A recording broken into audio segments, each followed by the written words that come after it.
follow instructions from authorities.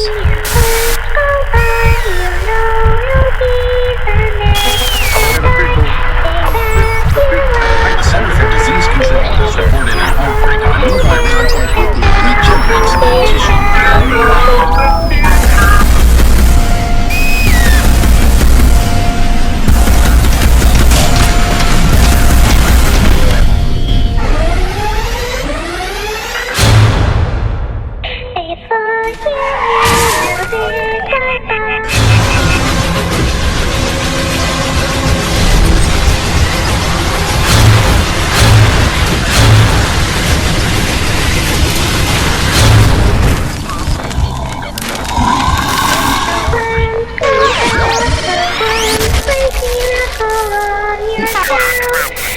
Affected by the attack.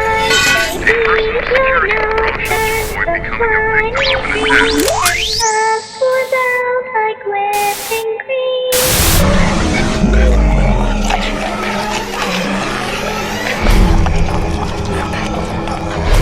attack.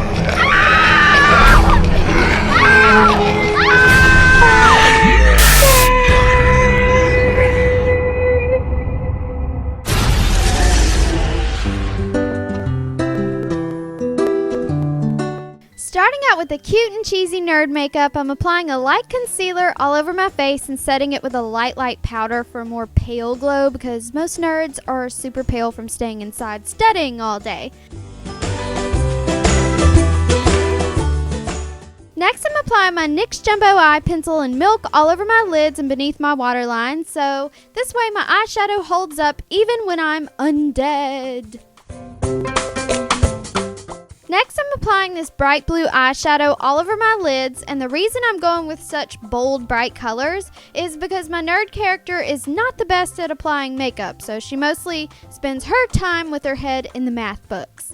Then just be sure to blend out that eyeshadow a bit, and then on to another bright, harsh color. I'm taking this yellow eyeshadow and applying it just beneath my waterline with a small brush. Next, apply your favorite black eyeliner. I'm using my Urban Decay 24/7 Smudge liner. And don't forget to line your top lid, of course. And feel free to wing it out because the more makeup, the better. Now, using my extra Pop Lash mascara in Pop Purple, I'm applying this to my top and bottom lashes for another burst of color. Then apply some fake lashes to really make your nerd exude nerdiness. I think that's the word, exude. And of course, load up on that hot pink blush. My nerd is not very good at makeup, so she is very heavy-handed with the blush.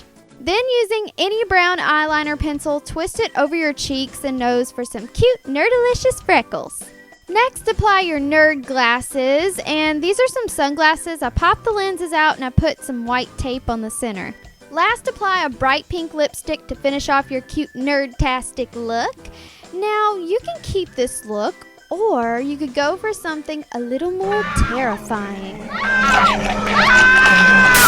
So, after getting bitten by a horde of flesh-eating zombies, I applied my whiteout contacts from PinkyParadise.com, and I listed a coupon code in the description below. Go check it out.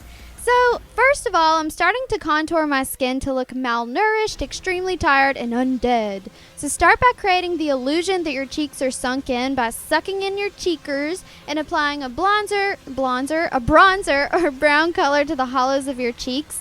And be sure to blend well to avoid any harsh lines. And next, using a dark brown shadow, smile and begin applying that color to your smile lines around your mouth and your nose. And this will make your skin appear tired and lacking a heartbeat. Now create some major under eye circles because zombies don't have time to sleep, being as they wander around all day and night waiting for their next victim to cross their path. And then apply the same color to the hollows of your eyes, but try not to cover up your cheesy nerd makeup because you still want it to peek through all that rotten flesh.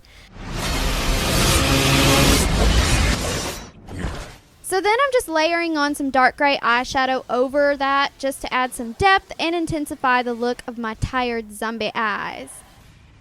Next, I'm applying a white shadow to the bridge of my nose and to my cheeks to make them look bloodless and pale. And this also gives my contour lines more depth and dimension. Now for the special effects. Take a tissue, preferably one with several layers, and tear it into strips. Make sure each side of the strip is jagged and torn. Then just decide where you want your flesh wound to go and begin applying lash glue all over that wounded area. Next, stick the tissue onto the glue without precision because this does not need to look perfect. Imperfection is going to look more realistic. And use a disposable brush to saturate the tissue with the glue. And you can add as much glue as you need during this process and just brush it over the tissue.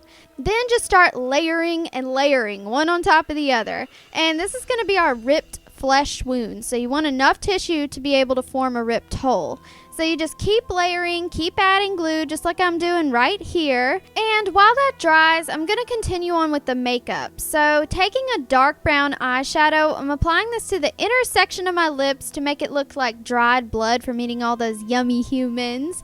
And next, taking my brush, I'm going to apply this brown cream shadow to the corners of my mouth. And then continuing on back to the lips again, I applied a black shadow on top of that brown because I really wanted to intensify that dried rotten blood look. And then I just took a little more of that lipstick and began smudging it out because sometimes a girl can get smudged lipstick a bit when she's eating brains.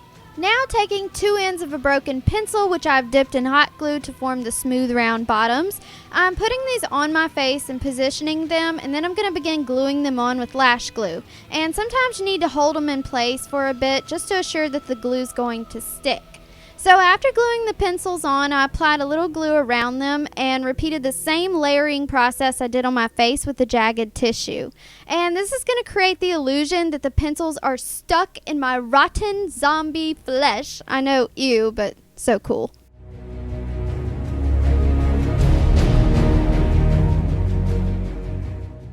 So now that my face is dried, it's time to start making this tissue look more like rotten flesh. So using a liquid foundation and a foundation brush, I'm applying it all over the white tissued areas and just blending it out a bit onto my real skin and onto my face. And apply a light powder over this foundation just to set it and remove any shine.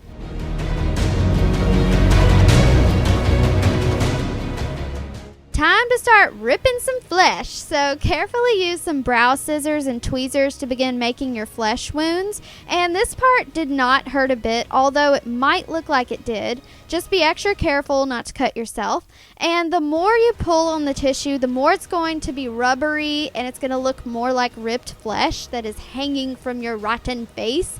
So just have fun with this part and don't be afraid to go wild because imperfection is key. Now fill in the holes with a brown cream eyeshadow to make them appear as though they are filled with rotten blood. Yummy! And you also want to apply this around the flesh wounds to make them look even more old and rotted. And then I also applied it around my pencil wounds and under my eyes.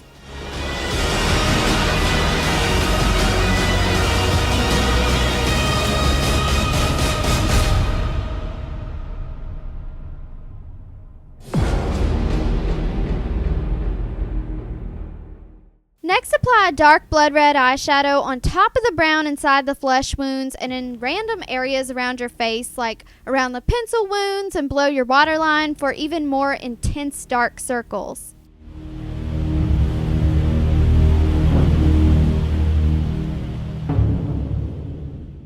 Then apply a black eyeshadow inside your flesh wounds, but be sure not to cover up the red completely because this is just going to give the illusion that the wounds have more depth.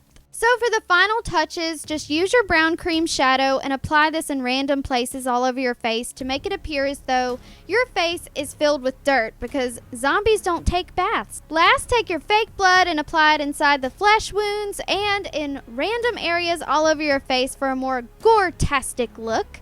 And since this was red jello, I applied some to my lips and teeth to really make my zombie nerd come alive. So that is all for this zombie-tastic tutorial. Make sure you let me know in the comments what you think and give this video a big thumbs up if you're a zombie lover like me.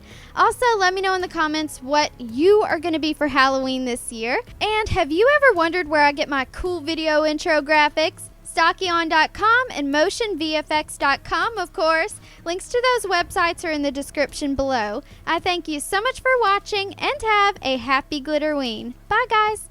Ow! Ow. Ow, that really does hurt. You wanted to rip the pencil out. All right, hurry up and rip it out.